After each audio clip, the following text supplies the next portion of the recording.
We're living in a time where AI doesn't just assist us, it creates with us. The world just changed, but no one knows it yet. AI is not a genius, it's actually a reflector. And it's a reflector of what you put into it. Artificial intelligence is the collective intelligence of humanity. Being in a community of like-minded AI optimists that are, motivated to figure out whatever the heck this thing is and figure out a way to take their ideas and bring them to life with these tools. Doing that in community is, in my opinion, the only way you can actually learn right now, probably for the next 5 years. So I taught myself enough HTML to put this thing on the internet and learned how to do that. And 3 weeks after I launched it, it was written about in a Parisian newspaper in French. I was living in New York City at the time, and I remember going down to the international newsstand at Times Square, and I bought Liberation, this newspaper from France, and I was flipping through it, and sure enough, there was a full-page article about these computer files that I had uploaded to some computer in California being written about in Paris. You're listening to the Future Jobs Podcast, the show that explores the skills, careers, and technology shaping tomorrow's world of work. Hosted by Fahad JobsWala.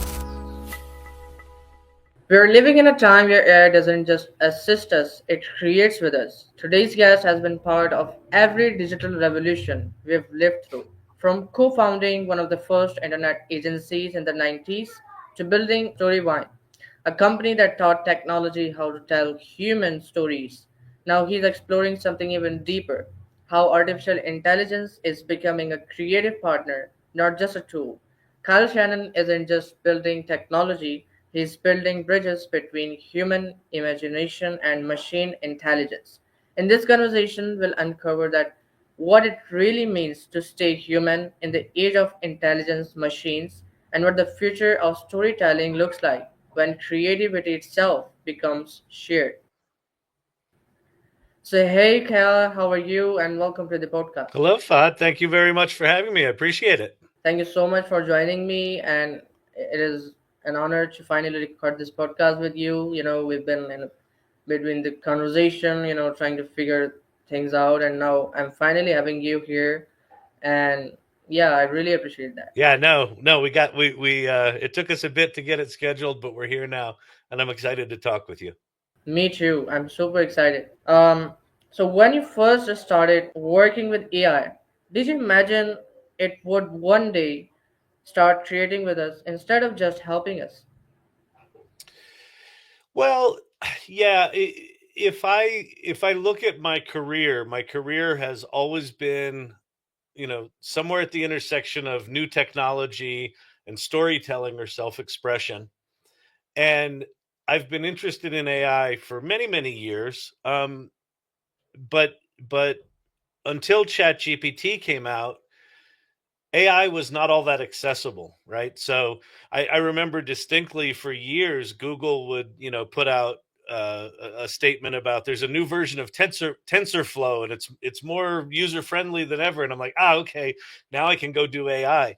And I would go try to do AI, and I'm like, no, you still need to know mathematics and engineering and coding and things like that. So traditional AI really did require you to be, a technologist and an engineer and a mathematician and a data scientist, to play in it. And starting in 2022, I started exploring, some of the generative AI tools like image generation tools like Stable Diffusion, and things like that. And I also, played a little bit in the OpenAI playground where you could play with the large language model. GPT-3 came out, I think, in 2022, and it made a little bit of noise because it was the first large language model that was starting to do things that AI promised, right, for everyday people. And then November 30th, 2022, I mark as the seminal moment where ChatGPT launches, and it does for AI and machine learning what the World Wide Web did for the internet, 30 odd years earlier. Which is that it made it accessible for people who are not mathematicians and engineers and things like that. So the minute it dropped, I instantly recognized it's here, because I'd essentially been waiting for it for 5 or 7 years or something like that. And the minute it showed up, I just started playing with it. And my immediate first thought, probably within 2 or 3 prompts, was the Turing test has been passed. And then my immediate thought after that was, maybe I could prompt this thing into being some sort of like computer conversation like I see in sci-fi movies. And I realized that as I was trying to prompt it to be um, I don't know, a creative partner, I realized it was already acting like one of those computers in sci-fi movies. And so I was immediately enamored with it. And I thought, yeah, this is the moment. Everything just changed. Like the phrase that popped in my head was, the world just changed, but no one knows it yet. Exactly. You could talk about that a lot. Yeah. You've lived through the birth of the web. We all know about that. Social media and now Mhm. AI. What moment in all that made you stop and think this changes everything? Well, when it the epiphany that I had in the early days of the web was, I learned a little bit about the World Wide Web and HTML. This was in 1994, and I had an idea to put up an online magazine. The internet at that point was just full of research papers and dissertations and technical documents and things like that. And I thought, what if you put up something that's more about culture and things like that? So I had an idea for an online magazine called Urban Desires, and it was an art and culture magazine. So I taught myself enough HTML to put this thing on the internet, and learned how to do that. And 3 weeks after I launched it, it was written about in a Parisian newspaper in French. And I was living in New York City at the time, and I remember going down to the International Newsstand at Times Square, and I bought Liberation, this newspaper from France, and I was flipping through it, and sure enough, there was a full page article about these computer files that I had uploaded to some computer in California being written about in Paris. And I just had this wash of recognition that, oh my God, everything just changed. That geography, had sort of collapsed, and it was instant communications. And so that was the epiphany back then, was just this idea that everything was instantly connected. The similar moment I had with AI, with ChatGPT, was about a week or two after I had started playing with it. I was sitting with my wife one night. She was watching TV. I wasn't paying attention, and someone told me, "Oh, you can, it can do programming. ChatGPT can do programming." And for years, people had told me, "Oh, you should learn Python. You should learn Python," and I never learned it. And so I went to ChatGPT and I said, you know, write me some Python code that takes an input and does something with it. And boom, all this Python code showed up. And then I had this embarrassing moment where I realized I don't even know how to run Python code. And normally you would have to call a friend and admit that, and right. And so I just said to ChatGPT, I don't know how to run Python code, and it told me. And then within 90 minutes, I had written a fully functional Python application that was making API calls to OpenAI and was generating social media content based on a user input. And that was the moment that, sort of 90 minutes into this thing, I had this fully functional Python application. I've never written a line of Python in my life. So that was the moment where AI for me transcended, this is some sort of system that responds to you, to, oh, this thing is actually allowing me to do something I couldn't do before. So I didn't have to learn Python code, and yet I was programming with Python code. So for me, that was the epiphany, that this tool is not just a tool to drive efficiency like we've always used computers, but the generative piece of it, the part where it was actually imparting knowledge and allowing me to amplify my ideas, that was the big breakthrough, and that was the moment for me. Wonderful. You also started a newsletter that was called Everyday AI with Greg. Uh-huh. So what was like why you stopped that? Then can you talk about that? Yeah, I mean the point of everyday AI, the reason for the title was that again, you know, if you look at the average numbers, the amount of engineers and programmers and technical people in the world is somewhere in the neighborhood of 1 to 1.5%. And what that says to me is that 98.5% of people are not that, right? So 98.5% of people are just living their lives. They're creatives or they're business people or they're just everyday people.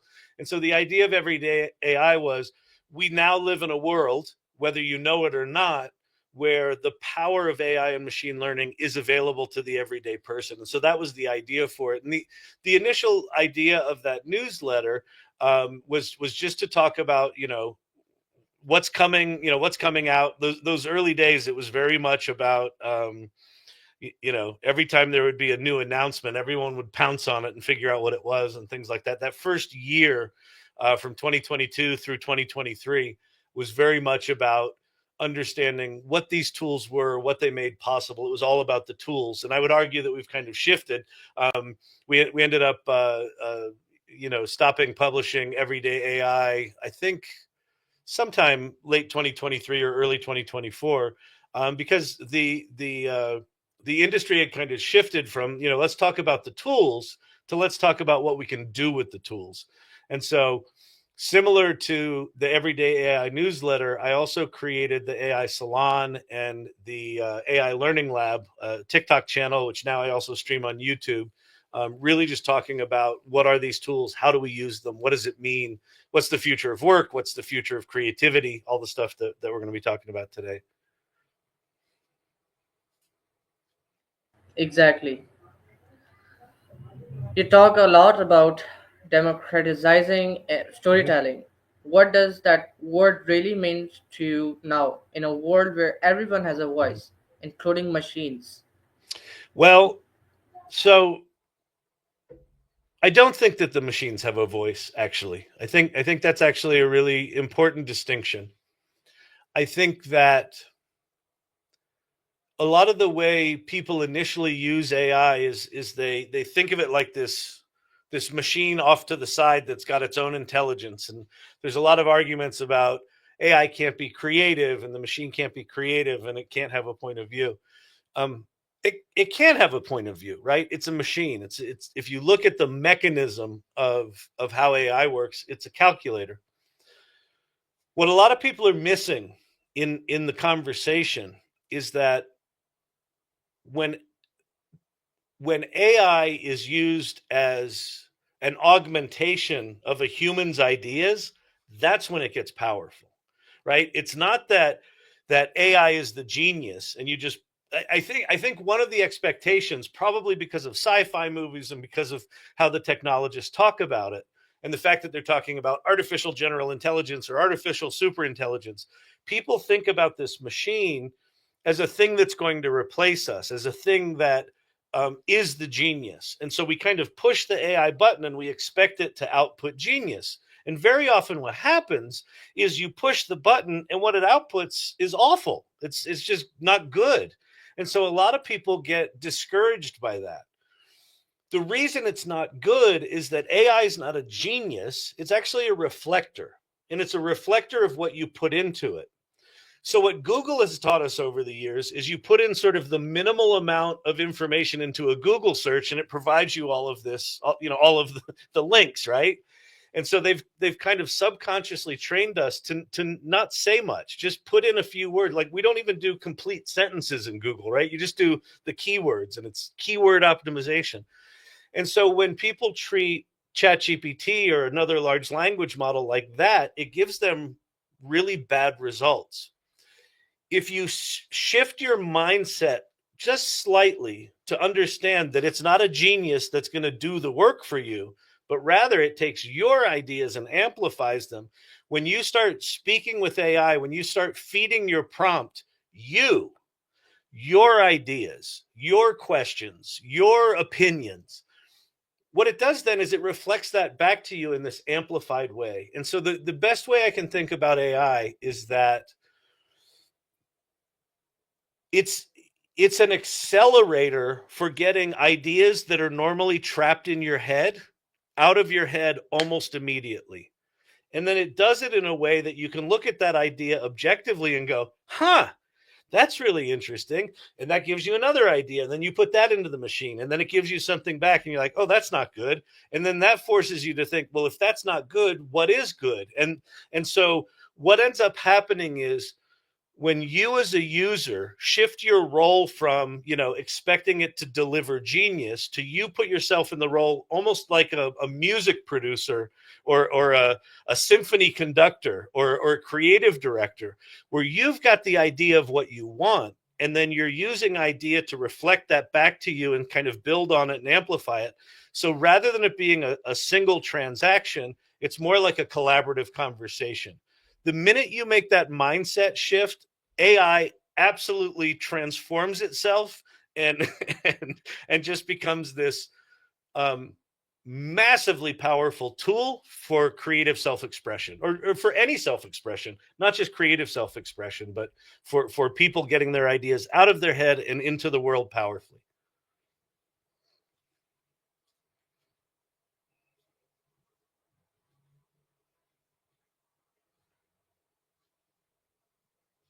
It's like we used to take as advices from our friends, from the people who we consider as as a respected person. Like we take advice from them that if we do that, what would be the outcome. So we can put it in Mhm. that way. We have a big brain, a bigger than us, more intelligent than us, and we can take advices from that. Like if I'm gonna launch a podcast, so could you give me some advices if what I have to do, how is gonna that Mhm. is going to work. Yeah, and the powerful thing about, so one of the ways my brain works is, especially with new technology, I want to understand how it works. And when you learn about how the transformer architecture works, which is how all this stuff does what it does, and you understand about things like embeddings and the latent space, and you understand all the technical components of generative AI based on transformer, what you learn very quickly is that it's actually just a very relatively simple, it's a lot of high math, but it's a relatively simple probability calculator. It's a calculator, right? The way it works is it determines the probability of the next appropriate token to return a little fragment of a word or a period or a space, whatever it might be. And and yet your experience when you interact with AI is that it feels much more human. It doesn't feel like a calculator. And for probably a year or a year and a half, I could not get my head around that that um, disjointed experience where I understood what it was a calculator, but it felt much more human. And then a woman on X, on Twitter, made a post that all of a sudden just opened up my mind. And what she wrote was, artificial intelligence is the collective intelligence of humanity.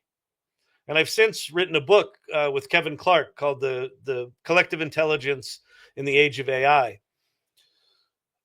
And what struck me, it hit me in the face, was that the reason AI feels human is that this probability calculator is the mechanism that we're using, but it's not what we're interacting with.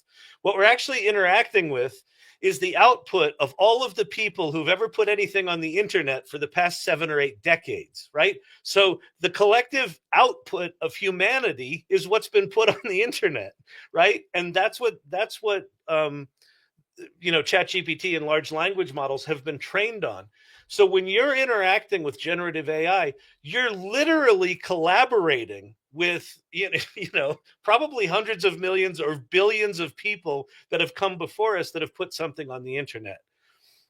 That's what makes it brilliant, but that's what also makes it maddening, because there's great stuff on the internet, there's bad stuff on the internet, there's accurate stuff on the internet, there's inaccurate stuff on the internet. So in order to get AI to behave, you need to actually understand that it's a massive pool of information that you're working with, And the reason that prompting correctly and treating it like a conversation rather than a transaction and doing that back and forth, why providing context to AI is so important is because that's what allows you to narrow the information set down to something that's going to give you actually valuable responses. Exactly. In April 2023, you first time went live on TikTok, and your program, um, which is called Kyle Shannon Dreams, was started like kind of an kind of an experiment when you used to play sim racing, and then you thought that maybe I should go live regularly instead of just playing sim racing, and that's kind of how it all started. So could you talk about that? How was it like for you, Sure. going live on TikTok for the Yeah. first time? Then it has now become a very huge program. People learn about AI from Yeah, on on the TikTok. AI Learning Lab. Well, Kyle Shannon Dreams was a kind of like a self portrait art project I did in 2022. So that was the thing that I was doing before ChatGPT came out. And then I started the AI Learning Lab, which was a TikTok channel where I was just creating content about AI. And it was April of 2023. You've done your research. I was every night after work, I would come home and I had a sim racing rig. And if you don't know what that is, it's where you've got a steering wheel and pedals and you race other people from around the world in virtual car races. And I would come home every night and I would do that for 2 or 3 hours. I would just sit there and race. I'd have dinner and spend some time with the family, and then I'd go sim racing. And I got more and more excited about AI. The more I learned about AI, the more excited I got about it. And I thought, what if I just committed for a year instead of sim racing for 2 hours? I go live on TikTok and just talk about this stuff. I didn't know what that meant. I didn't know what I was doing. I still, to a large degree, don't know what I'm doing. Um, but I started these live sessions, and what my what I assumed would happen, or how it would work, is I would do these live sessions and it would go out there kind of like a show, kind of like a podcast, and then I would have, you know, consumers of that media. I thought it very much as like a media um relationship where I create content, people watch the content. But what ended up happening is that the same people started coming night after night after night after night. And it was kind of remarkable. And I remember one night I was talking to them. When I do the show, I'm very, I don't know, informal, and I make a lot of jokes and things like that. And so maybe we're a month in or something like that. And the same people just keep showing up. And I just said, you all are a bunch of weirdos. And one of the weirdos, one of the people in the audience immediately responded, "We're not weird, we're irregular." And I just thought that was a hilarious name, and so they named themselves the Irregulars. And so the Irregulars are people that show up to the session night after night. Um, about 6 months into it, a good friend of mine, Cindy Kuhn, I was talking about the show and what I was doing, and I don't know what I was saying, and she goes, Kyle, she goes, do you know what's happening here? Do you know what's actually going on? And I was like, well, yeah, I mean, I talk, and she goes, no, no, no. She goes, this isn't about you anymore. She said, when you're talking, there's a whole community interacting with each other. And when someone new comes in, they welcome them in and they tell them what's going on, and they have questions and they're answering them, and they're, pointing each other to the AI salon where they can go chat. There's this whole world happening. And so the thing that I learned about TikTok Live in particular is that it was very much a community interaction. It wasn't just me broadcasting out to an audience that was watching. It was this collaborative thing that was happening. Um, and then the other thing that I've learned over the years is that as AI accelerates and things become more complicated and there becomes more and more that you can do, any single person literally cannot keep up with what's happening. And in fact, I kind of set myself up for disappointment when I created a channel called the AI Learning Lab, and I said, okay, I'm going to tell you all the new stuff that's coming out. I'm going to tell you all the new stuff that's coming out. It was very much a tool-centric approach to talking about this stuff. There became a point at which I was looking at this stuff 24/7. I couldn't keep up with it. And so there's been a transition in the channel, and there's been a transition in me and across the community to figuring out less, keeping up with all the tools, and more like, well, what do I actually want to do in the world? Like, what difference do I want to make? What do I enjoy doing? And figure out what you want to do in the world first, and then you can figure out, okay, which AI tools might support that. There's no way to really figure out how to do all this stuff without being in community. What happens when you're in a community is that everyone's got some little piece of the puzzle. And you're sitting there and you're like, I need to figure this out. I need to figure this out. And you ask a question to the community and like 4 people answer you. And they're all from such different perspectives that you're like, oh, I never would have even thought about it like that. So the way that you learn in a community versus how you learn individually is just a radically different thing. And this was very much the case in the early days of the World Wide Web. Everyone was trying to figure it out. There was no manual for it. You couldn't go to school for UX design or for, HTML, front end design, back end design, all the stuff that is normal now with web development. That took a lot of years to develop, right?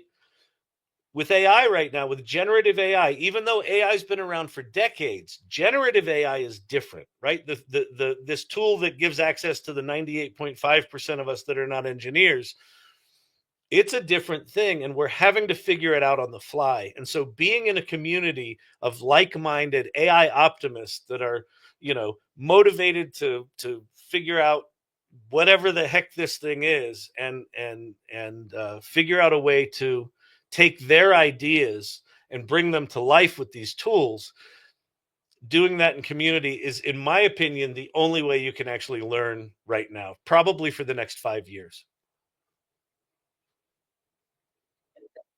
Exactly. In 2005, you started a precursor to Storywine, something like that. What was that story, and where you learn what not to do in Storywine? So, Yeah, that's great. yeah. So in 2005, YouTube came out, and as I was looking at the content of YouTube, two things struck me. The first one was a lot of the content wasn't very good.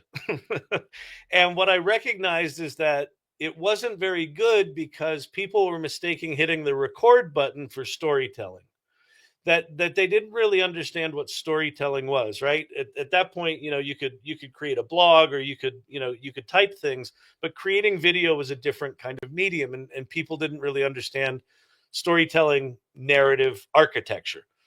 And so I thought there might be a way to provide them kind of narrative training wheels, frameworks, templates for shows. And if we could do templates for shows, it would make it easier for people to do that. The other thing that struck me was that this idea of short form video, a 2 to 3 minute video, felt like something new. It felt like, you've got a 2-hour movie, you've got a 1-hour drama format, you've got a 30-minute sitcom format. But what was the format for the 2 to 3 minute, 5-minute video? What's this short form thing? So I just had this idea that short form video was going to be important. So I kind of combined those two ideas, and I started a company called Episodic Studios. And the basic concept was, if I could do highly templatized short form TV shows, for lack of a better term, that maybe I could scale video production. And the basic idea was this. I was pitching, sports leagues like NASCAR about doing fan-generated shows, right? At every level of the sport. Anyone who liked a driver, we'd give them the format, and then they could do a fan-generated show. I was pitching CNN about doing news coverage this way, right? Every level of news, you could do it locally, you could do it nationally, and everything in between. I ended up getting hired by New Line Cinema to do entertainment content this way, entertainment news. And the episodic studios, even though it was highly templated short form video, it still required me to pack up my big computer and a bunch of camera equipment and fly to Los Angeles and find a room and bring the people that were going to be on the shows into the room and film them. And I don't know, 3 hours into my first day of my first job from my first client, and I realized, oh my God, I've made a terrible mistake.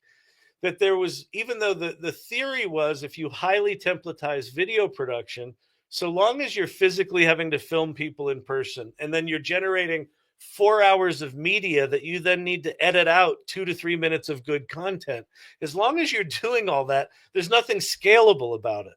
And I had scaled, agency.com, I had scaled a service business before. So I know what that was like. I didn't want to do that again. So I ended up shutting the company down because I realized that video production inherently is not scalable.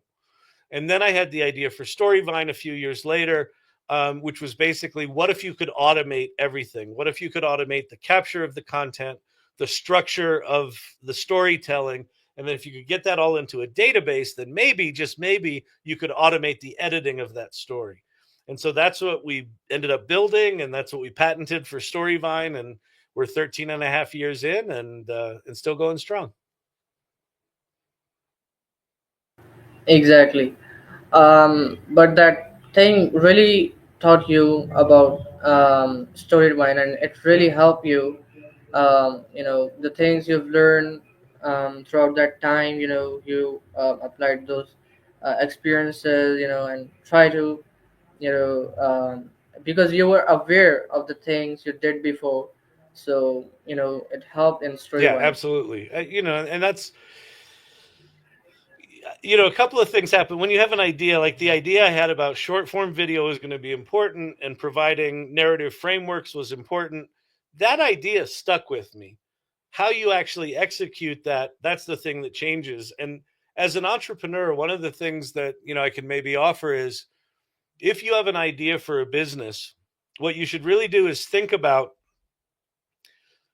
not so much what's all the good stuff that can happen, but know that a year in, or 6 months in, or 3 years in, something's going to go wrong. Like in the case of Episodic Studios, I realized that my core premise of the business was incorrect.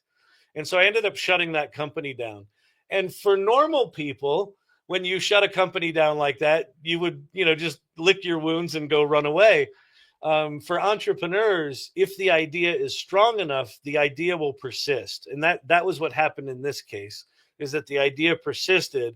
And then over years of thinking about it, I thought, oh, there might be a way to do this. And then, that ultimately led to Storyvine, but it took a long time. So I would say, if anyone is thinking about starting something, make sure that the core idea that you have really resonates with you and you really believe in. Because if you just do it for the external things, when you hit those brick walls and those roadblocks, which you do when you start anything, right? You hit those challenges.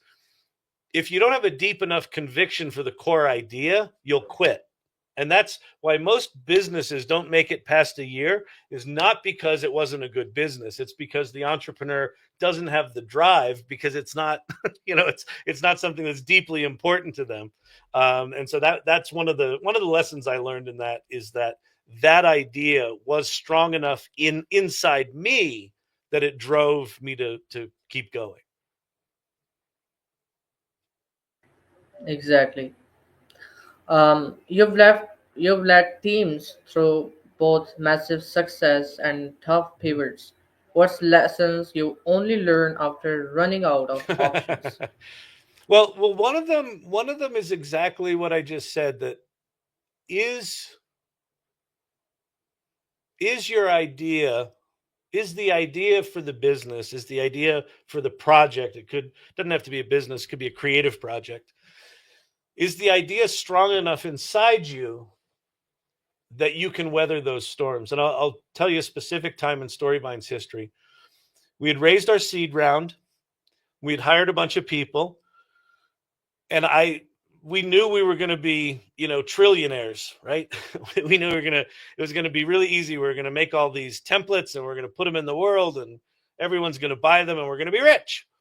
And so we were trying to sell Storyvine to everyone, from air conditioner repair people to do, promo videos, to we worked with IBM to do internal communications. We worked with a pharma company to do, patient stories and things like that. And 9 months later, we ran out of money. And so we literally went from having a staff of, I don't know, 7 or 8 or 9, to we laid everyone off. And my co-founder and I cut our salaries in half.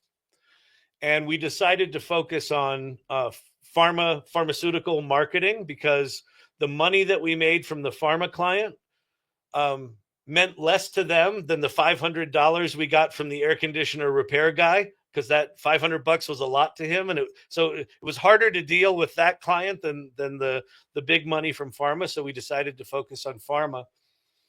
And we basically struggled to survive for the next year to 18 months. It was a deep struggle. I was not making enough money to, support my family. Every morning, I would wake up and the immediate thought in my head was, I don't want to do this. I want to quit. And then the next thing that would pop in my head is, if you quit, Storyvine ceases to exist. And then I would go back and forth and back and forth. And as I would drive down to Denver, I was living in Boulder at the time. I was driving down to Denver to meet with my co-founder and to run the business. And I remember one day, it was a really tough week. And I made the decision that morning, okay, I'm going to drive down to Denver and I'm going to tell Monique, this is it. We're going to shut down the company. And on the drive down, I was just thinking about this conversation, and I was thinking about, what am I going to do next? And the answer to what I was going to do next was some version of Storyvine. like it was if I stopped doing Storyvine in its current form, what I was going to do was figure out how I could do the next version of it. And so I thought, well, if what I'm going to do is Storyvine, I might as well not quit, right? And that lesson of just persisting, I think with entrepreneurship, there's the initial adrenaline rush of starting the thing. And I think a lot of people get seduced into that. It's not until you have a year and a half of every morning waking up wanting to quit and not quitting, like there is something, just not normal about that, right? And so you really do have to be connected to the idea, because otherwise you won't weather those storms. Exactly. And there was also a part, and it all happened around 2014, if I'm not wrong, Mm-hmm. right? Yep, exactly.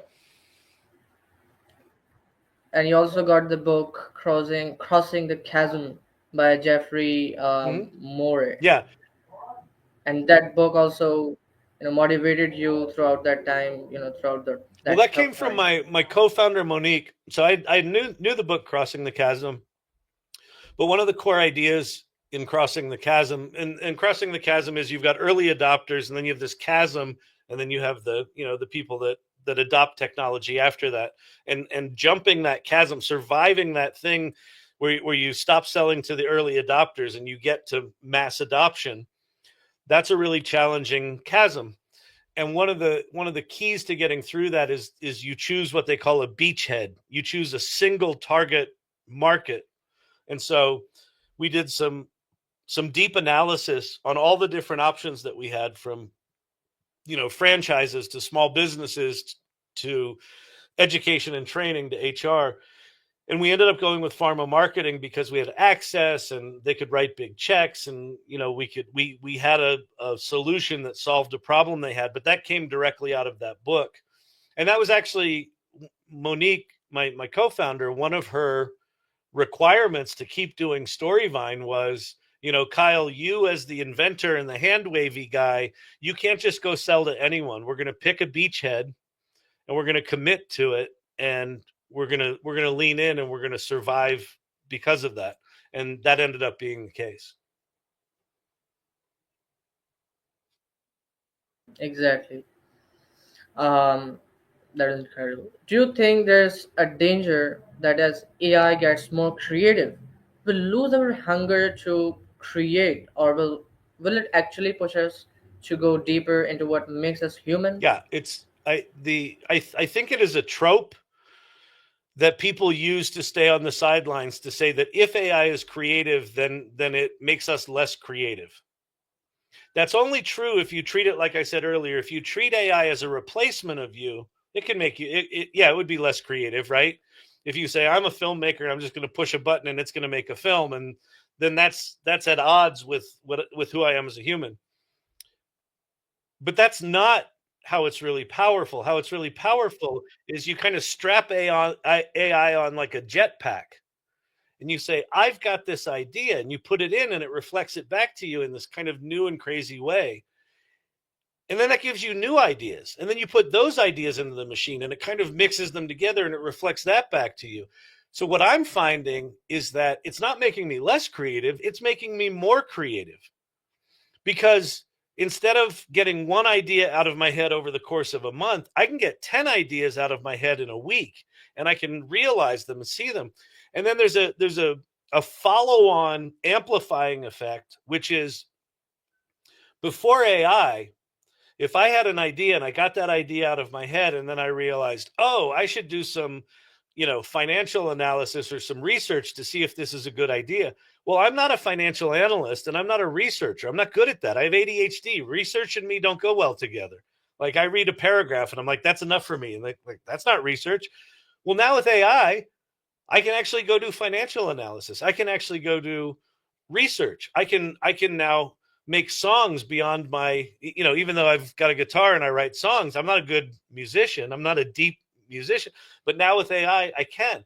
So all of the places where I historically have had gaps in my ability to self-express, AI fills in those gaps. So as long as you're sitting in the center as kind of this producer role with the idea, and you're holding the fidelity of the idea, then AI is there to amplify that idea and fill in all of your execution gaps. And so I would say quite the contrary. It doesn't take our creativity away. It like amplifies it times 1,000. And it's insane and it's inspiring. But if you just sit on the outside of it, because it is powerful at creating things, you can absolutely look at it and go, oh, that's a threat to humanity. But the minute you strap it on and use it as your personal self-expression engine, it's completely liberating.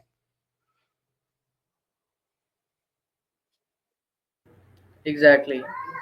There was also a time in your life when you moved to New York to Mm-hmm. pursue acting, and that is like today that is kind of vanished, from the screen. So what was that like, and why didn't you stick to the acting career, and why did you I, left that? I, I didn't stick to the acting career because I didn't want to eat macaroni and cheese out of a box for the rest of my life. Well, what I ended up learning, what you learn if you go into a life in the arts, life in the theater, painter, writer, whatever it might be, is that the world is not asking for another off Broadway play. The world is not asking for your painting. The world is not asking for the novel idea that you have. Artists by definition are entrepreneurs, right? If you move to New York City, you have to be driven. Like you have to be so passionate about it that you're willing to eat macaroni and cheese out of a box or tuna out of a can, for years, right? And just struggle and hustle and do that sort of thing. So by definition, you have to hustle. And so when I was in New York, I didn't have an agent. I met a bunch of people that I liked, and we wanted to do plays together, but we didn't there was no theater, so we decided to create our own theater company. And so we got together, we started a theater company, we would workshop plays in Vermont, we would rent theaters in New York City, we would put on shows. And the fantasy was always, someone be in the audience and it would take off or whatever. And then I decided after 4.5 years of that, I would try to write myself an acting career. So I went through a period where I wrote a bunch of screenplays. And then the World Wide Web came along and I knew enough about computers. I was doing computers as my day job. I always had this sort of art and science kind of, left and right brain thing that I had. And so when the World Wide Web came out, I just saw it as another channel to take that creative spark and drive that took me to New York for acting. And I just put it straight into World Wide Web development. And I started, the online magazine, and I started agency.com as a result of that. So for me, the through line is always the drive and the passion about what I'm trying to do in the world, what I'm trying to communicate or accomplish. And what's changing is the tools around me and the ways to do self-expression. Exactly. So what was your favorite role as an actor? um, well, we did a lot of original plays, so doing original plays is always nice. I wrote a one-man show that I was really proud of.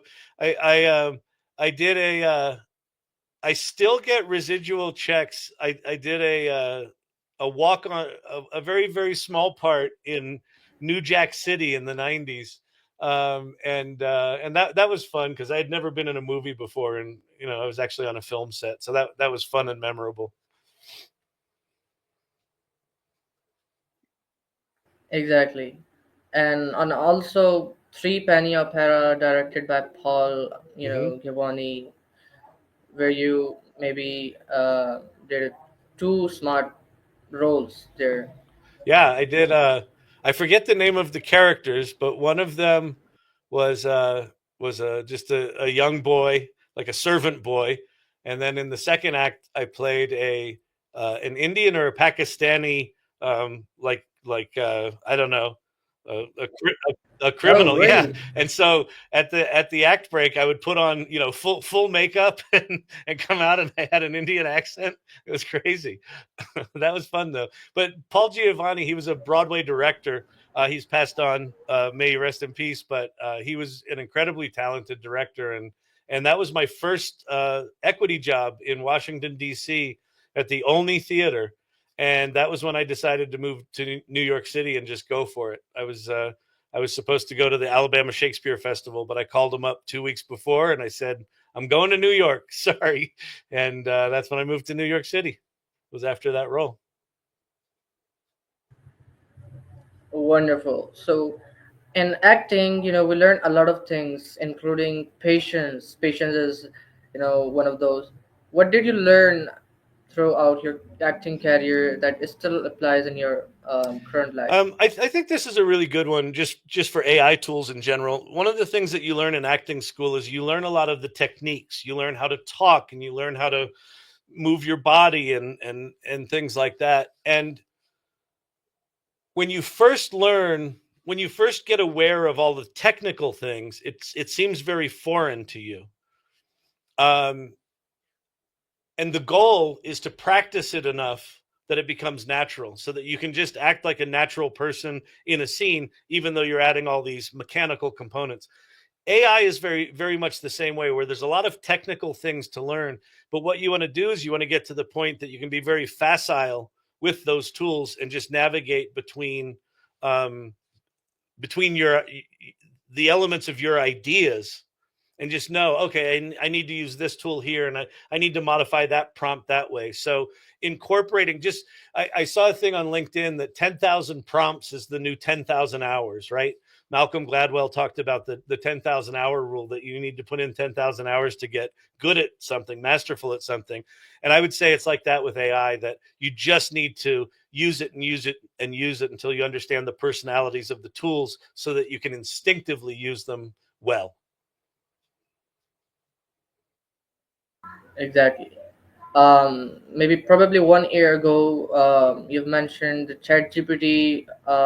At that time, ChatGPT was really one of the biggest AI tools. So we talk about ChatGPT number one, then number second Claude, and then number third was Perplexity. And you also mentioned about its particular feature, which is called Mhm. Pages, and Perplexity was and is still coded for the research. So if I ask the same question again, um, what are the biggest and greatest AI tools in 2025? Right now, so So I what have to would go. be? It's actually top of the hour. I have to run to a client call. But what I would say is this: just start with ChatGPT. You can use Claude, you can use Perplexity, but ChatGPT at this point is about 25 different tools. Even the free version of it is so capable, most people are not even scratching the surface. So I would say dig into ChatGPT and just practice, practice, practice, and it will serve you. And mentally think about it as an amplifier of your ideas rather than a replacement of you, and that will change everything. But I have to take off. But really nice speaking with you, Fahad. I hope you have a fantastic evening and really appreciate the time. Thank you so much, Kyle, for joining us, and it was really a great conversation and a great podcast. I hope the questions that were, moving in my audience mind are cleared now. Thank you so much for your time. Thank you so much, guys, for joining us, taking time watching this conversation.